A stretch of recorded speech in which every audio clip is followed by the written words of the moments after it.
Halo, perkenalkan nama saya Herdiani Padang dari jurusan Akuntansi, Program Studi Akuntansi Keuangan Publik, Politeknik Negeri Medan. Baik, di sini saya akan mempresentasikan resume jurnal internasional dan nasional terkait tugas seminar akuntansi yang dibimbing oleh Ibu Dr. Deliana, SE, AK, MSI, CA.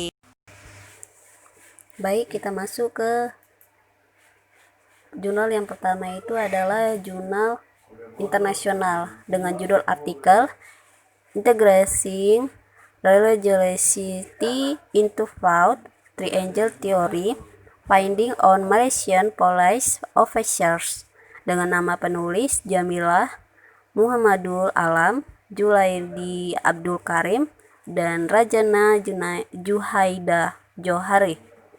Dan artikel ini sudah diterbitkan pada tahun 2018. Artikel ini telah dipublikasi oleh Journal of Criminological Research, Policy and Practice, Emerald. Baiklah, kita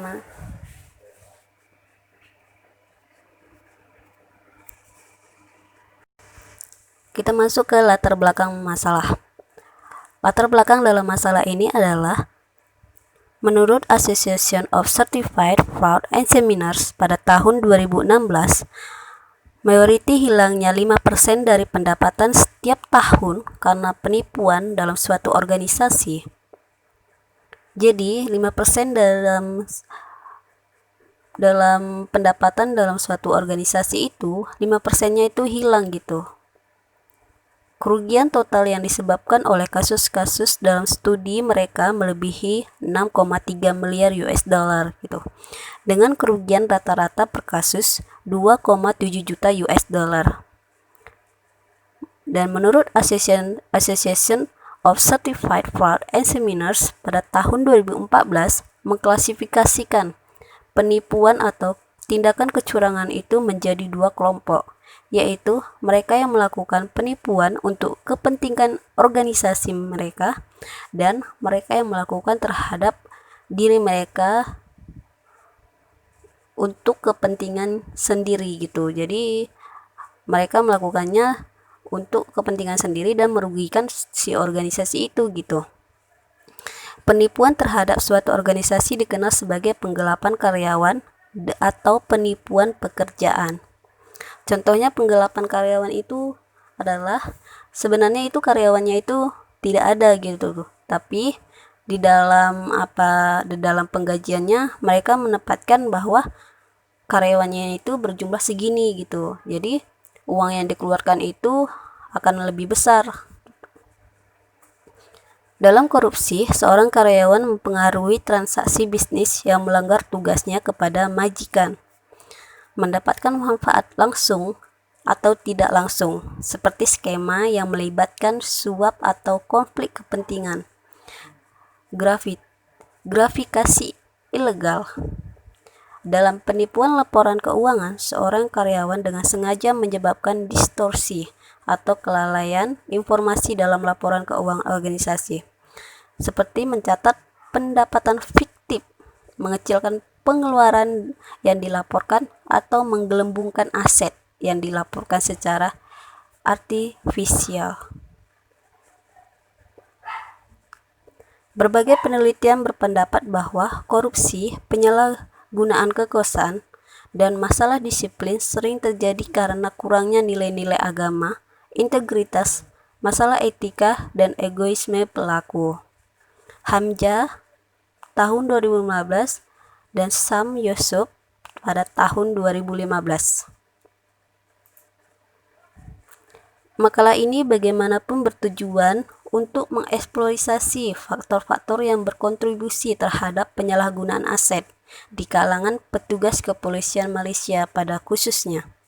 Studi ini memilih skema penyelewengan aset karena merupakan jenis penipuan pekerjaan yang paling umum yang terdiri dari 83% dari kasus yang dilaporkan, diikuti oleh korupsi 35,4%, dan penipuan laporan keuangan kurang dari 10% dari kasus yang dilaporkan. Jadi para peneliti ini meneliti di negara Malaysia, di mana negara Malaysia itu banyak terdapat kasus kecurangan yang dilakukan oleh pemerintah, khususnya dalam demokrasi kepolisian gitu. Jadi di Malaysia itu kepolisian itu sering melakukan tindakan fraud gitu. Departemen Kepolisian Malaysia adalah salah satu lembaga penegak hukum untuk memastikan keberhasilan program transformasi pemerintah atau GTP. Mengurangi korupsi adalah salah satu program dalam GTP ini, di mana setiap orang harus memainkan perannya untuk mengatasi masalah korupsi dalam organisasi mereka dan juga di seluruh Malaysia. Namun selama bertahun-tahun, laporan umum auditor Malaysia mengungkapkan serangkaian dugaan kasus penipuan di antara polisi. Sebagai contoh, pada tahun 2012, laporan auditor umum mengungkapkan hilangnya aset di Departemen Logistik Markas Besar Kepolisian Bukit Amam, di mana 309 unit aset bernilai jutaan dilaporkan hilang. Temuan audit ini adalah fakta mengejutkan tentang dugaan penyelewengan aset yang terjadi di lembaga sektor publik. Jadi dari temuan ini, si para peneliti ini melakukan penelitiannya di sektor kepolisian gitu. Kita masuk ke tinjauan literatur. Dalam tinjauan literatur ada beberapa elemen seseorang untuk melakukan kecurangan. Yang pertama ada tekanan. Tekanan atau intensif adalah faktor kunci untuk melakukan penipuan. Tekanan karena keserakahan, hidup di luar kemampuan, dikejar hutang, masalah dengan kecanduan dengan obat-obatan, menjadikan tekanan itu sebagai kekuatan mereka untuk melakukan tindakan kecurangan gitu. Yang kedua itu ada peluang. Peluang adalah kelemahan dalam sistem di mana karyawan memiliki peluang atau kemampuan untuk mengeksploitasi dan kemungkinan melakukan penipuan atau kecurangan. Jadi semakin lemah kontrol internal dalam suatu perusahaan menjadi peluang bagi seseorang atau karyawannya untuk melakukan tindakan kecurangan gitu. Yang ketiga itu ada rasionalisasi, di mana rasionalisasi ini mengacu pada kepercayaan oleh pelaku bahwa perilaku tidak jujur dan tidak etis yang dilakukan adalah sesuatu yang lain daripada aktivitas kriminal.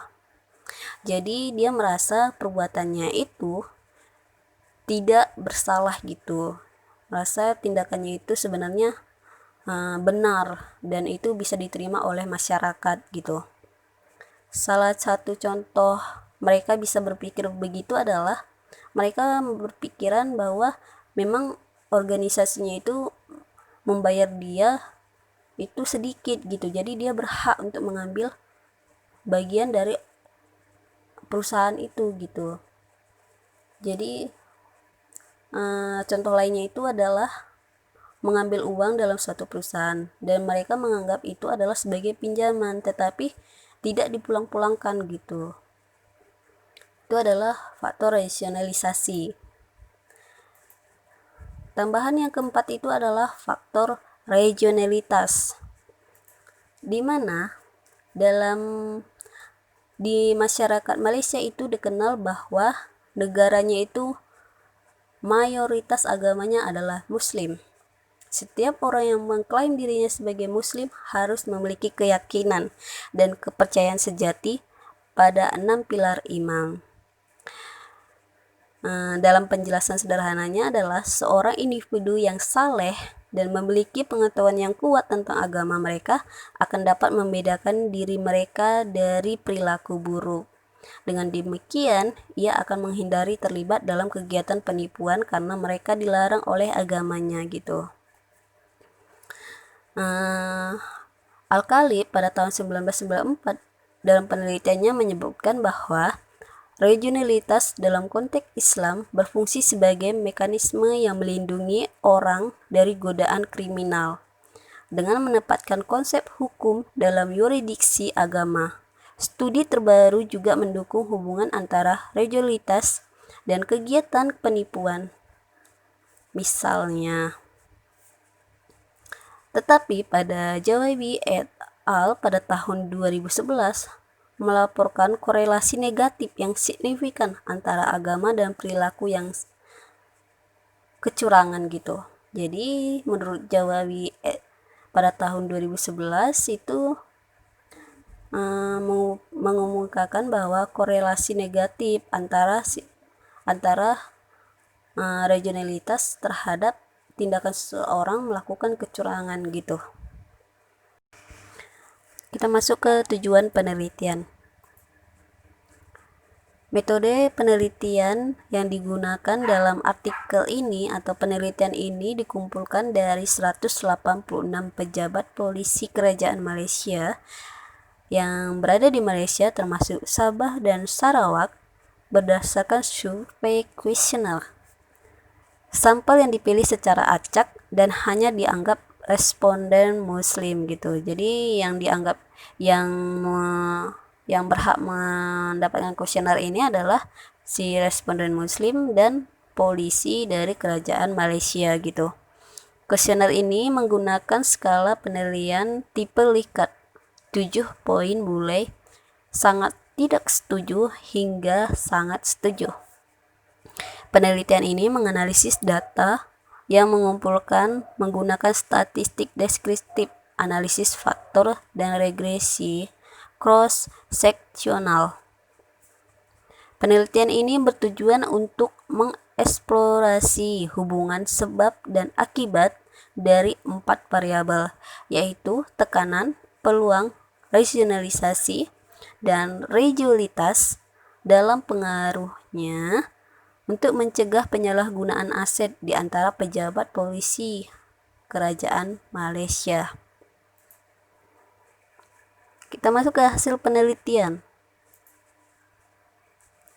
Hasil penelitian ini memperkuat dalam penelitian Nurmali pada tahun 1978, di mana mengemukakan bahwa reliabilitas sederhana berkisar antara 0,50 sampai 0,60 akan cukup untuk penelitian awal.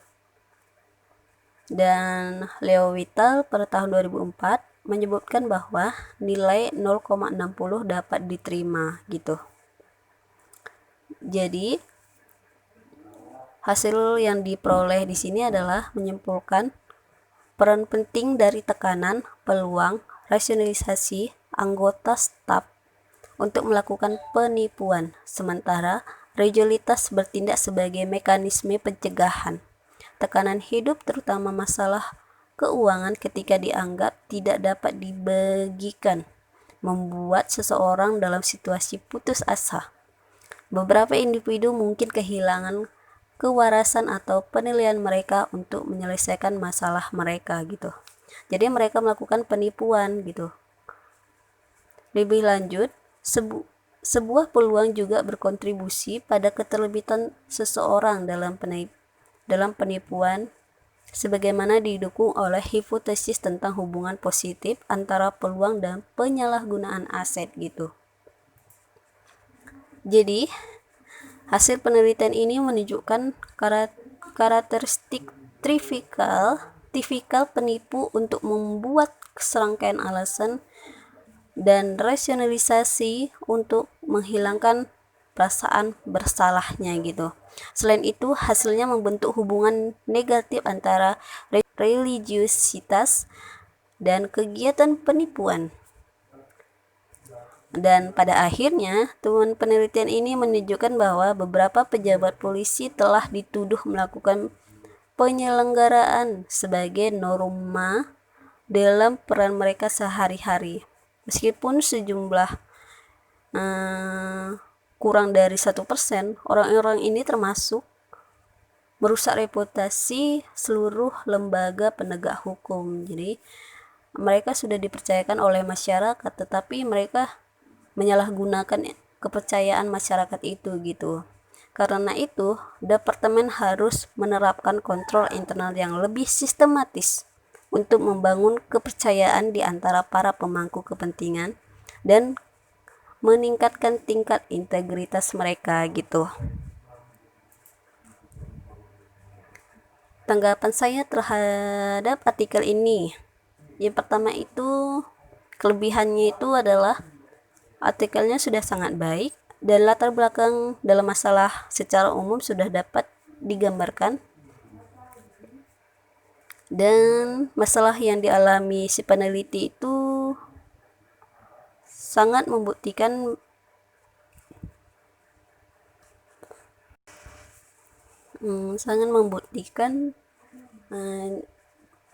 menjadi pendukung kuat untuk dia melakukan penelitian lebih lanjut gitu.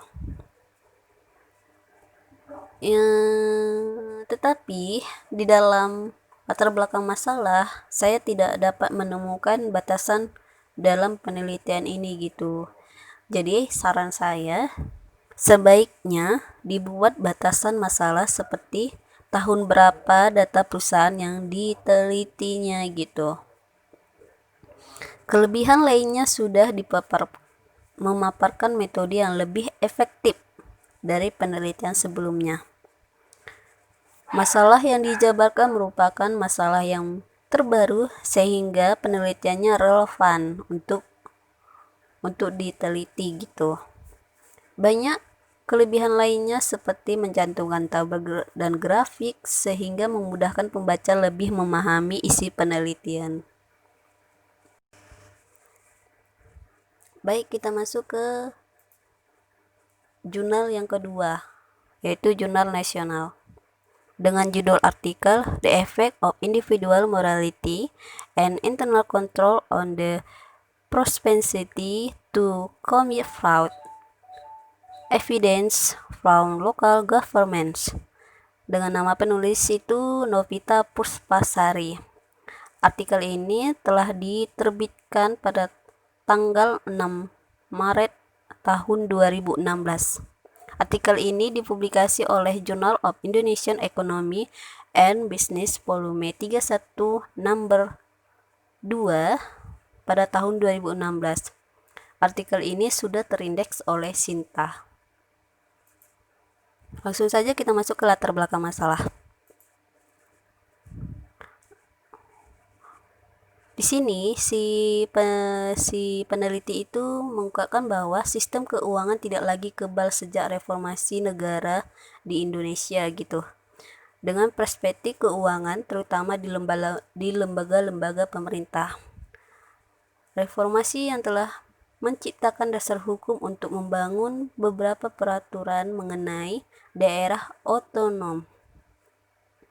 Jadi di sini si peneliti itu menceritakan bahwa sejak sistem keuangan di Indonesia ini telah berubah sejak reformasi, banyak tindakan kecurangan atau tindakan korupsi terjadi di kalangan pemerintah gitu. Menurutnya, tata pemerintah yang baik mengacu pada sikap, etika, praktik, dan nilai-nilai masyarakat. Salah satu pilar utama tata kelola yang baik adalah sistem akuntabilitasnya, di mana akuntabilitas ini dapat didefinisikan sebagai tanggung jawab atas keberhasilan atau kegagalan untuk melaksanakan misi organisasi gitu. Salah satu bentuk akuntabilitas pemerintah kepada warganya adalah dengan laporan keuangan gitu. Sayangnya, digitalisasi manajemen keuangan di Indonesia telah memungkinkan tindakan korupsi sekarang terjadi di tingkat lokal gitu. Sebuah studi menemukan bahwa 43 bupati di Indonesia dituntut karena korupsi gitu. Jadi 43 bupati dari Indonesia ini dituntut karena tindakan mereka yang korupsi gitu. Berdasarkan laporan Pukat UGM pada tahun 2013, korupsi di Indonesia didominasi oleh pegawai pemerintah. Jadi sebagian korupsi yang dilakukan di negara Indonesia ini adalah tindakan dari pemerintah itu sendiri gitu. Jadi di mana si pemegang kayak seperti yang sudah dipercayakan oleh masyarakat gitu. Jadi mereka menyalahgunakan kepercayaan masyarakat itu gitu. Dan korupsi di Indonesia ini didominasi oleh pegawai pemerintah. Dengan faktanya Indonesia adalah negara dengan peringkat korupsi tinggi pada skala dunia. Jadi di Indonesia itu sudah dikenal oleh dunia bahwa tingkat korupsinya itu sangat tinggi gitu. Integritas pribadi mengacu pada kode etik pribadi seseorang. Integritas ini dapat diamati melalui teori perkembangan moral seperti yang digunakan dalam penelitian etika. Roma Morti pada tahun 2008 menyatakan bahwa rasionalisasi dan tekanan adalah faktor penyebab kecurangan akuntansi berdasarkan kondisi psikologi pelaku. Kecurangan akuntansi terkait erat dengan etika. Penelitian Wilopo pada tahun 2006 mengemukakan bahwa individu dengan tingkat penalaran moral yang tinggi cenderung melakukan kecurangan akuntansi. Benardi pada tahun 1994 dan Penonoem pada tahun 1993. Seperti dikutip dalam Moroni dan MC David pada tahun 2008 menemukan bahwa semakin tinggi level moralitas seseorang, maka semakin sensitif seseorang terhadap masalah etikanya gitu. Selain rasionalisasi yang terkait erat dengan etika, faktor lain yang menyebabkan kecurangan akuntansi adalah peluang. Salah satu sumber peluang adalah kontrol internal yang lemah gitu. Jadi peluang ini menjadikan seseorang itu dapat melakukan tindakan kecurangan di dalam pemerintah. Jadi studi ini menguraikan teori untuk penipuan akuntansi dan etika dalam konteks pemerintah daerah di Indonesia. Jadi tingkat moralitas individu tinggi atau rendah dan elemen-elemen kontrol internal organisasi ada atau tidaknya mereka adalah faktor-faktor yang diperiksa sebagai penyebab kecurangan akuntansi oleh penelitian ini gitu. Jadi di sini si para peneliti itu ingin melihat tingkat etika dan moralitas terhadap seseorang itu melakukan tindakan kecurangan dalam akuntansi gitu. Kita masuk ke tinjauan literatur. Dalam tinjauan literatur kita mengetahui penipuan akuntansi. Pengertian penipuan akuntansi menurut Ikatan Akuntansi Indonesia menggambarkan kecurangan akuntansi sebagai salah saji yang timbul dari salah saji pelaporan keuangan yang salah atau kelalaian penipu untuk memanipulasi laporan keuangannya untuk menipu penggunanya. Salah saji timbul dari perlakuan yang tidak tepat terhadap aset gitu. Disebutkan penyalahgunaan penggelapan terkait dengan pencurian aset tersebut dari entitas yang tidak menghasilkan laporan keuangan yang disajikan sesuai dengan prinsip akuntansi yang diterima secara umum. Dalam segitiga penipuan, ada 3 faktor yang menyebabkan kecurangan akuntansi. Yang pertama itu adalah rasionalisasi, yang kedua tekanan, dan yang ketiga peluang. Dalam skala penipuan, ada 3 faktor penyebab kecurangan akuntansi tersebut. Jadi, menurut si Albert pada tahun 2004, pelanggaran etika, kejujuran, dan tanggung jawab merupakan inti dari penipuan akuntansi gitu.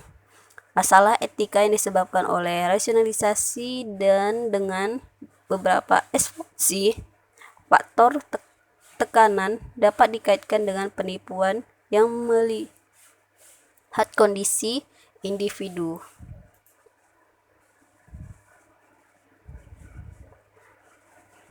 Yang kedua itu ada penalaran moral.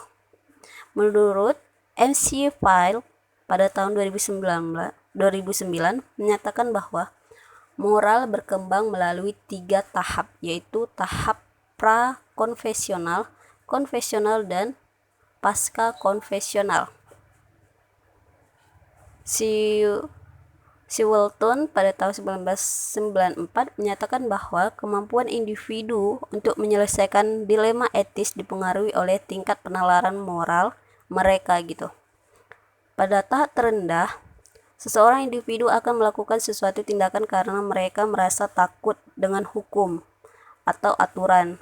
Selain itu, seseorang individu pada tingkat moral ini juga akan melihat kepentingan pribadi mereka sebagai alasan utama untuk mengambil tindakan ini gitu. Pada tahap kedua, konvensional, individu akan mendasarkan tindakannya atas persetujuan teman dan keluarga dan juga pada norma-norma yang ada di masyarakat gitu.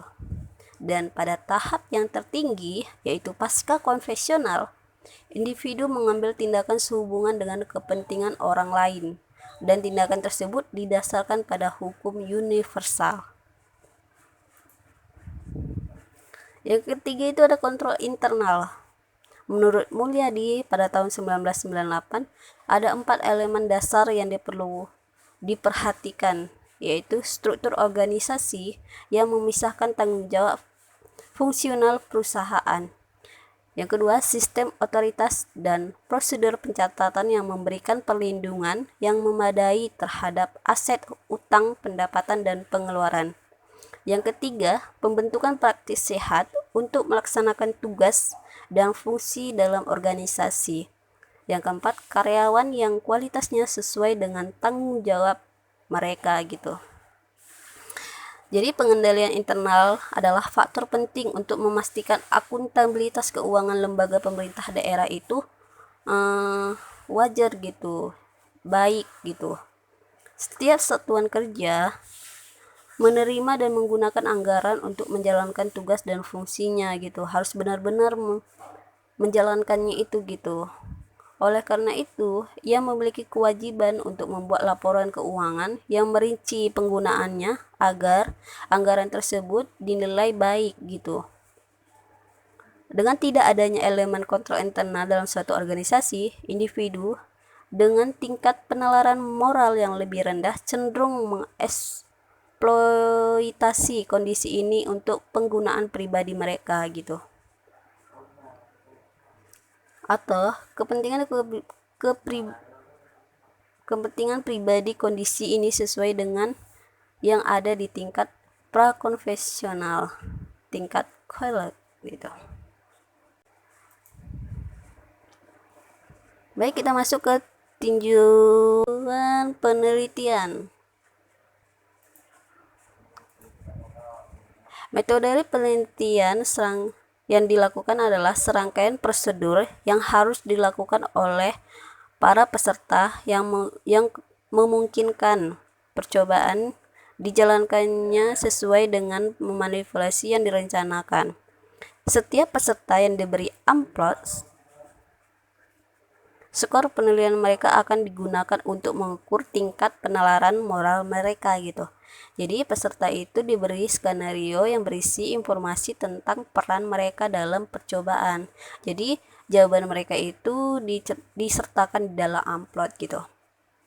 Dalam hal ini, responder diberikan ke skenario bahwa ia adalah seorang manajer di pemerintah daerah gitu. Penelitian ini bertujuan untuk menguji pengaruh moralitas individu dan kontrol internal pada kecenderungan individu untuk melakukan kecurangan gitu terhadap akuntansi di tingkat pemerintah daerah. Tujuan penelitian ini adalah untuk membandingkan kecenderungan melakukan kecurangan akuntansi antara manajer sektor publik yang memiliki tingkat penalaran moral yang rendah atau tinggi di hadapan atau tidak adanya elemen kontrol internal gitu. Baiklah, kita masuk ke hasil penelitian. Hasil dari penelitian ini adalah dari perbandingan kedua kelompok, mereka memperoleh perbedaan rata-rata 0,2,67 dengan pi sama dengan 0,821. Hasil ini menunjukkan bahwa tidak ada perbedaan yang signifikan antara grup 1 dan grup 2. Grup 2 ini yang mewakili hipotesis dari perbandingan rata-rata kedua kelompok. Perbedaan rata-rata 2,314 diperoleh dengan pi sama dengan 0,000. Manajer sektor publik yang memiliki tingkat penalaran moral yang rendah gitu. Rata grup 4 dan 3 dan memperoleh perbedaan rata-rata 1,8681 dengan pi sama dengan 0,00. Rata-rata untuk grup 3 adalah 0,898 yang lebih rendah dari rata-rata grup 4. Ini berarti bahwa manajer sektor publik dengan tingkat penalaran yang moral yang lebih rendah tanpa adanya elemen kontrol internal. Hasil penelitian ini menunjukkan bahwa adanya interaksi antara tingkat moral manajer sektor publik dan kontrol internal. Perubahan satu tingkat akan menyebabkan perubahan dalam kemungkinan mereka melakukan penipuan. Misalnya, perubahan tingkat moralitas atau perubahan kontrol internal dapat membuat orang yang sebelumnya tidak berpikir untuk melakukan penipuan menjadi berpikir untuk melakukan penipuan. Gitu. Karena mengendalikan penalaran moral individu tidak mungkin kontrol internal dapat menjadikan alat yang mampu mengurangi kecenderungan untuk melakukan kecurangan akuntansi oleh individu yang tingkat penalaran moral yang lebih rendah gitu. Baik, kita masuk ke tanggapan dan saran. Tanggapan saya, artikel ini sudah sangat baik. Dalam latar belakang masalahnya secara umum sudah dapat gambarannya tentang masalah yang dialami si peneliti sehingga membutuhkan penelitian lebih lanjut. Tetapi di dalam penelitian ini saya masih belum dapat menemukan batasan dalam masalahnya gitu. Jadi sebaiknya di dalam suatu penelitian itu dibuat batasan dalam masalahnya gitu. Yang kedua itu pada bagian tinjauan literatur, banyak memaparkan pengertian setiap variabel dari beberapa peneliti sebagai pembanding bagi pembaca. Yang ketiga itu kelebihan lainnya sudah memaparkan metode yang lebih efektif dan penelitian yang sebelumnya gitu. Jadi di sini si peneliti sudah menerapkan beberapa gap literatur terhadap beberapa variabel. Yang ketiga itu ada konsep dalam penelitian sudah sangat jelas. Yang keempat, banyak kelebihan lain seperti mencantumkan tabel dan grafik sehingga memudahkan pembaca lebih memahami isi penelitian. Yang terakhir itu, masalah yang dijabarkan merupakan masalah yang baru sehingga relevan dengan dilakukannya penelitian. Baik, cukup sekian yang dapat saya sampaikan. Jika ada kekurangan dalam presentasi saya mohon maaf. Saya undur diri dan ucapkan terima kasih.